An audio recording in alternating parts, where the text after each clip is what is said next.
말씀과 기도로 세워지는 열방복음 선교회 말씀으로 시작하는 하루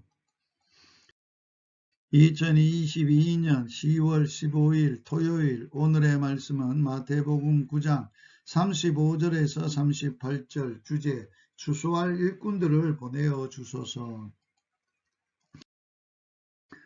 바쁘게 생활하다 보면 정말 해야 할 일을 하지 못하고 있는 자신을 발견할 때가 있습니다.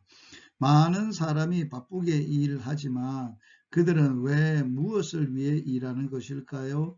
오늘도 많은 사람이 일하고 있지만 주님은 일꾼이 적다고 하십니다. 추수할 곡식은 많으나 추수할 일꾼이 없는 오늘 우리가 잘 읽고 실천해야 할 절실한 말씀입니다. 두루다니시며 일하시는 예수님은 한 곳에서 편하게 지내시지 않았습니다. 몹시 바쁜 생활을 하셨으며 식사할 겨를이 없을 정도로 많았습니다. 두루 다니셨습니다. 바쁘게 다니면서 일을 많이 한다고 해서 훌륭한 것은 아닙니다. 얼마나 좋은 일을 하는가도 중요한 것이 아닙니다. 정말 해야 할 일을 했는지가 중요합니다.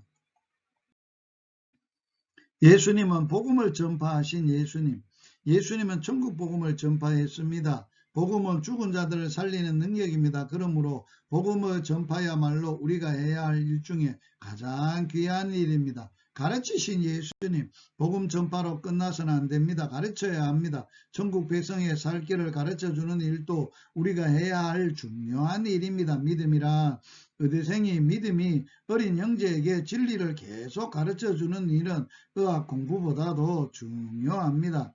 모든 병과 약한 것을 고치신 예수님은 세상에 불쌍하고 연약한 자들을 도와주셨습니다. 예수님의 제자는 우리도 남을 돕는 일을 해야 합니다. 기독교는 말과 교리의 종교가 아니라 사랑을 실천하는 종교입니다.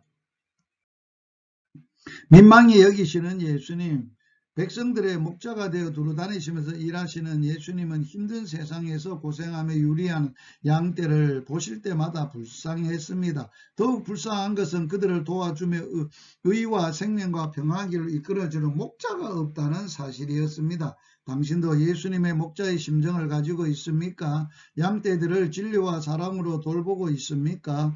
백성들이 불쌍한 것은 먹을 것이 없거나 학문과 권세가 없기 때문이 아닙니다. 진리를 모르며 참다운 삶의 목적과 방향을 모르고 유리방황하기 때문입니다. 추수할 일꾼이 적다고 하신 예수님이 세상을 바라보시니 모두 추수할 손길을 기다리는 곡식 같았습니다. 그러나 추수할 곡식은 많으나 일꾼이 적었습니다. 하나님께서는 인간들을 사용하셔야 일하실 수 있습니다. 어떤 사람은 기도와 헌금으로 일하겠다고 생각합니다. 그러나 주님께서 기도와 헌금이 적다고 하지 않으셨습니다. 곡식단을 거두어 드릴 일꾼이 없다고 하십니다. 주님은 우리 모두가 추수할 일꾼이 되기를 원하십니다.